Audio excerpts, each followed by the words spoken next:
Hi friends, welcome to Ramyaraj DP channel.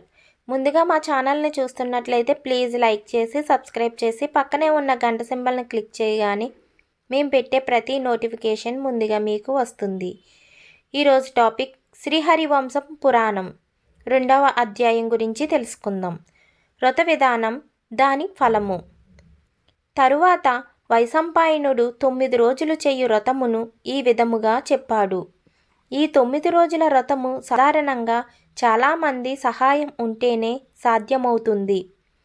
మొదటి జ్యోతిష పండితుణ్ణి పిలిచి వ్రతానికి ముహూర్తం అడిగి ఒక వివాహానికి కావలసినంత ధనాన్ని సమకూర్చుకుని భాద్రపద, అశ్వయుజ, కార్తీక, మార్గశిర, ఆషాఢ, శ్రావణ మాసంలో ఏదో ఒక దానియందు వ్రతాన్ని ప్రారంభిస్తే కర్త ఇష్టము ఫలిస్తుంది.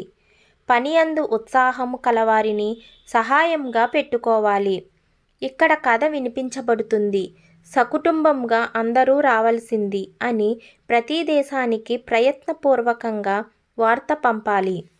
వేరువేరు దేశాల్లో ఉన్న విరక్తులైన విష్ణు భక్తులు, నామ సంకీర్తన మందాసక్తి కలవారు ఈ పురాణ శ్రవణ కార్యక్రమంలో పాల్గొనవలసినదిగా ఆహ్వానం పంపదగియున్నారు. ఆహ్వాన పత్రం ఈ విధంగా రాయాలి. సాధారణంగా సాధ్యం కాని సత్పురుషుల సమావేశం 9 రోజులు ఇక్కడ జరుగుతుంది. వచ్చే వారందరికీ నివాస స్థానములున్నాయి. పురాణ కథ పవిత్ర స్థలంలోనూ, వనంలోనూ లేక ఇంటిలోనైనా జరుగుతుంది. కథ వినిపించే స్థలం విశాల ప్రదేశమై ఉండాలి.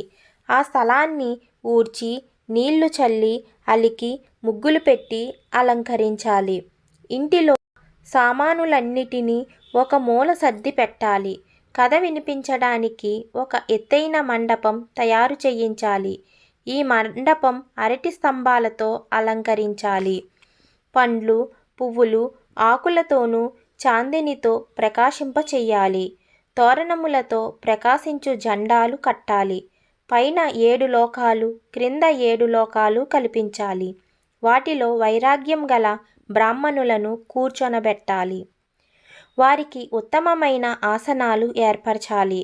పురాణము చెప్పువానికి కూడా దివ్యమైన ఆసనం ఏర్పరచాలి. పురాణం చెప్పే వ్యక్తి ఉత్తర ముఖంగాను, వినువారు తూర్పు ముఖంగాను ఉండాలి. పురాణం చెప్పే వ్యక్తి ఉదాహరణములతో చెప్పటంలో నేర్పరి అయి ధైర్యం కలవాడు, దయ కలవాడుగా ఉండాలి.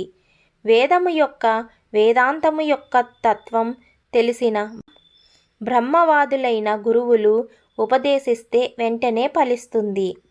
అలా కాక సామాన్య మానవులు, నీతివేత్తలు గురువులై ఉపదేశిస్తే ఎలా ఫలం సిద్ధిస్తుంది? అనేక మత ధర్మాలతో భ్రమపడిన వారు దొంగలు, నాస్తికవాదము చేసేవాళ్ళు ధర్మశాస్త్రము, పురాణము చెప్పుటకు పనికిరారు. వారు పండితులైన విడవదగిన వారే. పురాణము చెప్పువాడి పక్కన అతనికి సమానుడైన వాడిని కూర్చొనబెట్టాలి. అతడు పండితుడై సందేహాలను పోగొట్టగలిగి జనానికి విషయాన్ని బోధించగలవాడై ఉండాలి. వ్రత దినానికి ముందు రోజున పురాణ వక్త క్షౌరం చేయించుకోవాలి. పురాణం చెప్పేవాడికి, వినేవారికి తారాబలం, చంద్రబలం కుదరాలి. పురాణం వినేవాడు సూర్యోదయం సమయానికి కాలకృత్యములు తీర్చుకుని స్నానం చేయాలి. ప్రతిదినము సంధ్యావందనము మొదలగునవి కొంచెంగా చేసి చేతులు, కాళ్ళు కడుక్కుని స్వస్తి వాచనములతో ఆవు పేడతో అలికిన ప్రదేశంలో సర్వతో భద్రమండలాన్ని తయారు చేసి తన శక్తి కొలది పూజించాలి. కథకు ఆటంకం కలగకుండుటకు గణపతిని పూజించాలి. తరువాత భార్యాపుత్రులతో కూడిన శ్రీకృష్ణుణ్ణి ఉంచాలి. విఘ్నాలు లేకుండుటకు కోరిన సిద్ధించడానికి రుక్మిణి, ప్రద్యున్మాదులతో కూడిన శ్రీకృష్ణ పరమాత్మను పూజించాలి. తరువాత సంకల్పం చెప్పి ఈ గోత్రము, ఈ ప్రవర, ఈ పేరు గల నాకు ఆయా జన్మలలో చేసిన మహాపాపములు నశించి సంతాన ప్రతిబంధకాలు తొలగాలి. ఈ జన్మలో సంతానం కలుగుటకు, ఆ సంతానం 100 సంవత్సరాలు జీవించుటకు నాకు అన్ని సుఖాలు సమకూడుటకు శరీర శుద్ధి కొరకు అధికమైన విష్ణుభక్తి చేత శ్రీ వైకుంఠమును పొంది భగవంతునితో సమాన రూపాన్ని పొందటానికి శ్రీమద్ హరివంశ పురాణమును మేమిద్దరము చేస్తాము అని సంకల్పం చెప్పి పురాణము చెప్పవలసినదిగా పండితుణ్ణి కోరాలి. శాస్త్ర పండితుడైన పౌరాణికుని పురాణం చెప్పే వ్యక్తిని పూజించి బంగారు కుండలాలను, బంగారపు ఉంగరాన్ని, తలపాగను, తెల్ల వస్త్రాన్ని, కండువాను, 16 చిన్నాల బంగారమును, పుష్పములను, తాంబూలాన్ని, పోక చెక్కలను, అక్షతలను పట్టుకుని ఈవేళ ఈ గోత్రము ఈ ప్రవరగల బ్రాహ్మణుని హరివంశం వినిపించవలసినదిగా దంపతులం మేము కోరుతున్నాము అని చెప్పాలి. పౌరాణికుడు కోరబడ్డానని చెప్పాలి. పౌరాణికుని కుడి చేతికి రక్షాబంధనం కట్టాలి. వినేవారు కూడా బ్రాహ్మణుని చేత రక్షాబంధనం కట్టించుకోవాలి. చందనము మొదలైన షోడశోపచారాలతో, బంగారు అలంకారాలతో, పోకచక్కలను, పండ్లతో పురాణానికి పూజ చెయ్యాలి. ఉత్తములైన బ్రాహ్మణులను పూజించి హరివంశమును వినటం కోరిన ఫలాన్ని ఇస్తుంది. కనుక యథావిధిగా వెనుక చెప్పిన ప్రకారం ఈ పురాణమును వినవలెను. తరువాత వినువారందరూ వ్యాసుడికి నమస్కారం చెయ్యాలి.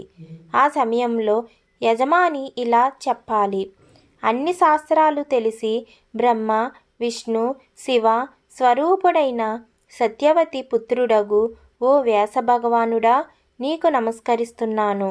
ఇలా నమస్కరించి అందమైన పవిత్ర దర్భాసనం మీద కూర్చుని ప్రతిరోజు ఉల్లాసంతో ప్రశాంతమైన మనసు కలిగి పురాణం వినాలి. పురాణం చెప్పే పండితుడు పిల్లవాడైనా, పడుచువాడైనా, ముసలివాడైనా, దరిద్రుడు కాని, బలహీనుడు కాని అయినా అతనిని భక్తితో పూజించాలి. అతనిని తక్కువగా చూడకూడదు. ఎందుకనగా అతని నోటి నుండి వెలువడే వాక్కు సమస్త ప్రాణులకు కామధేనువు. పుట్టుక చేత, గుణసంపద చేత గొప్పవారి కంటే కూడా పురాణము చెప్పువాడు గొప్పవాడు. కోట్ల కొలది జన్మలను పొంది కష్టాల పాలయ్యే వారికి పుణ్యమైన భగవత్కథను వినిపించే అతని కంటే గొప్పవాడెవడున్నాడు? పురాణము చెప్పు పండితుడు పరిశుద్ధుడు, ఇంద్రియ నిగ్రహము కలవాడు, శాస్త్రుడు, అసూయ లేనివాడు, సజ్జనుడు, దయాశాలి, వక్త అయి ఉండి భగవత్కథను వినిపించాలి. వ్యాసాసనంపై కూర్చున్న పౌరాణికుడు పురాణము పూర్తి అయ్యే వరకు మధ్యలో ఎవరికీ నమస్కారం చెయ్యకూడదు.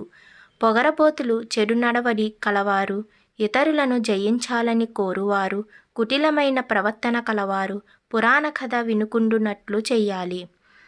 పండితుడు పవిత్రమైన నది ఒడ్డున పురాణ కథను చెప్పాలి. మంచి గ్రామంలో, సజ్జనులు గల క్షేత్రంలోను, దేవాలయమందును పురాణమును వినిపించాలి. యోగ్యుడైన వాని వలన విన్న పురాణ కథ సత్ఫలితాన్ని ఇస్తుంది. ఈ లోకమందు పరలోకంలోను పుణ్యాన్ని, పుత్ర సంతానాన్ని, మహాపాప నాశనమును హరివంశ పురాణము కలగజేస్తుంది. సంతానము మొదలగు పనులు సిద్ధించడానికి ఇంద్రియ నిగ్రహము కలవారు ఈ పురాణ కథను ఏర్పరచాలి. పాపములను నశింపచేసే ఈ పురాణమును శ్రద్ధగా వినాలి. ఇది పద్మపురాణంలోని హరివంశ మహత్యమందలి పురాణమును వినే పద్ధతిని తెలియచేయు శ్రీహరివంశంలోని ఇది 2వ అధ్యాయము. Thanks for watching friends.